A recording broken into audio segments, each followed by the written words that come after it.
ശർക്കര ഉണ്ടാക്കാനുള്ള കരിമ്പാണിത്. ശർക്കര ഉണ്ടാക്കാൻ ആദ്യം കരിമ്പിൻ ജ്യൂസ് എടുക്കണം. അതിനുള്ള മെഷീനാണ് ഈ കാണുന്നത്. ഇതിന്റെ ചക്രത്തിലെല്ലാം ഓയിൽ പുരണ്ടിരിപ്പുണ്ട്. മെഷീൻ സ്മൂത്തായി കറങ്ങാൻ വേണ്ടിയിട്ടായിരിക്കണം ഓയിൽ പുരട്ടിയിരിക്കുന്നത്. അണ്ണം പതിയെ മെഷീൻ ഓൺ ആക്കിയിട്ടുണ്ട്. ഇതിലേക്ക് വിറക് പിറക്കിയിടുന്നത് പോലെയാണ് കരിമ്പെടുത്തിരുന്നത്. മറുവശത്ത് വരുമ്പോഴേക്കും ഒരു തുള്ളി നീര് പോലും ഇതിനകത്തില്ല. കരിമ്പിൻ ജ്യൂസ് ഈ പാത്രത്തിലാണ് കളക്ട് ചെയ്യുന്നത്. ഇതിൽ കരടോ മറ്റ് അഴുക്കുകളോ ഒന്നും വീഴാതിരിക്കാൻ ഒരു അരിപ്പ വെച്ചിട്ടുണ്ട്. എന്നാൽ ഇത്രയും ശ്രദ്ധിച്ചപ്പോൾ ആ പാത്രം കൂടി ഒന്ന് വൃത്തിയാക്കാമായിരുന്നു. ഇതിനു ചുറ്റും ഈച്ചകളുടെയും പ്രാണികളുടെയും ഒരു സമ്മേളനം തന്നെയുണ്ട്. എന്തായാലും വൃത്തിയായി ശർക്കര ഉണ്ടാക്കുന്ന ഭാഗങ്ങൾ ഇനി നമ്മൾ കാണാൻ പോകുന്നതേ ഉള്ളൂ. ഈ പാത്രത്തിന്റെ അടിഭാഗത്തു നിന്നും ഒരു പൈപ്പ് പോകുന്നുണ്ട്. നേരെ ഈ കാണുന്ന വാട്ടർ ടാങ്കിലേക്കാണ് അത് പോകുന്നത്. ടാങ്കിൽ പിടിപ്പിച്ചിരിക്കുന്ന ടാപ്പ് തുറന്നാൽ കരിമ്പിൻ ജ്യൂസ് നേരെ ഈ വലിയ പാത്രത്തിലേക്കാണ് വീഴുന്നത്. ഇത് തീയിട്ട് കൊടുത്ത് നല്ലതുപോലെ തിളപ്പിക്കുന്നുണ്ട്. തിളച്ച് മറിയുന്നതിനോടൊപ്പം അതിനു മുകളിൽ പതഞ്ഞു പൊങ്ങുന്നുമുണ്ട്. അതിലുള്ള അഴുക്കാണെന്നാണ് തോന്നുന്നത്. ഈ പത ഇടയ്ക്കിടയ്ക്ക് കോരി കളയുന്നുമുണ്ട്. ഇതിന്റെ ഇടയ്ക്ക് എന്തൊക്കെയോ ഒരു വാരി ഇടുന്നുണ്ട്. എന്താണെന്ന് അറിയാനുള്ള ഒരു കൗതുകം വെറുതെ ഒന്ന് ചോദിച്ചു നോക്കി.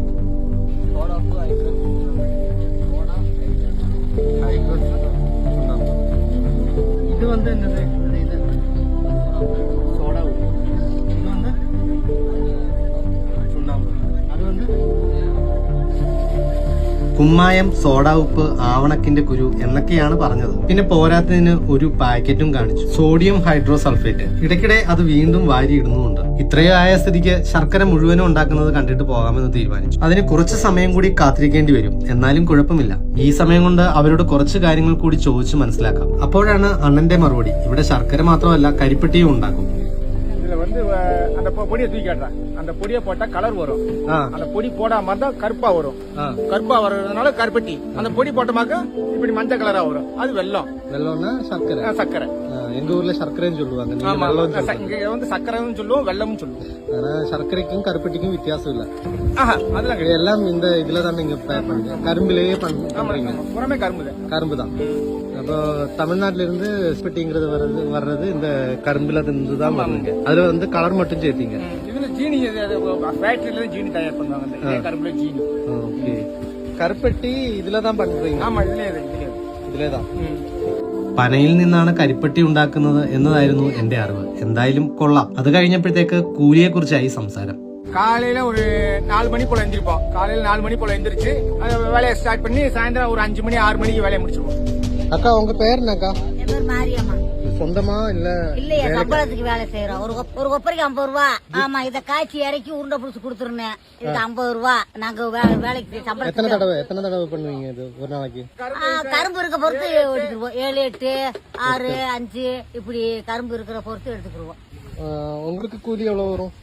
எங்களுக்கு ஒரு நாளைக்கு ஒரு 8 கொப்பரை எடுத்து பண்ணுவீங்க. 400 ரூபா கிடைக்கும். ஆமா, அவ்வளவு எல்லாத்துக்கும் ஒரே மாதிரி சம்பளம் தான்.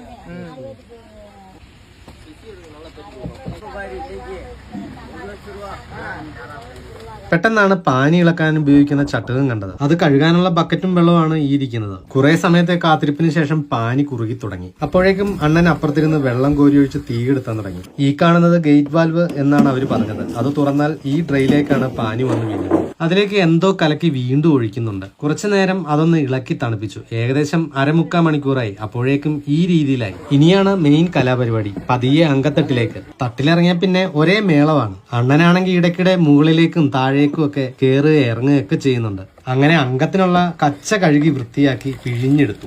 ഏകദേശം പുട്ട് നനച്ച പരുവത്തിലാണ് ഇതുള്ളത്. അണ്ണൻ ബോളായിട്ട് ഉരുട്ടി മാറ്റുന്നുണ്ട്. ഇതാണ് കേരളത്തിലേക്ക് വരുന്ന ശർക്കര. സ്വല്പം അഴുക്കും പൊടിയൊക്കെ ഉണ്ടെന്നേ ഉള്ളൂ. ഈ ശർക്കര ഉപയോഗിച്ചാണോ ഈ ഓണത്തിന് പായസം ഉണ്ടാക്കി പപ്പടവും പഴവും കൂട്ടി കഴിച്ചത്? എന്റെ ദൈവമേ. അപ്പൊ വീഡിയോ ഇഷ്ടപ്പെട്ടിട്ടുണ്ടെങ്കിൽ ലൈക്ക് ചെയ്യാൻ മറക്കണ്ട. അടുത്തൊരു വീഡിയോ ആയിട്ട് വരുന്നവരെ ബൈ.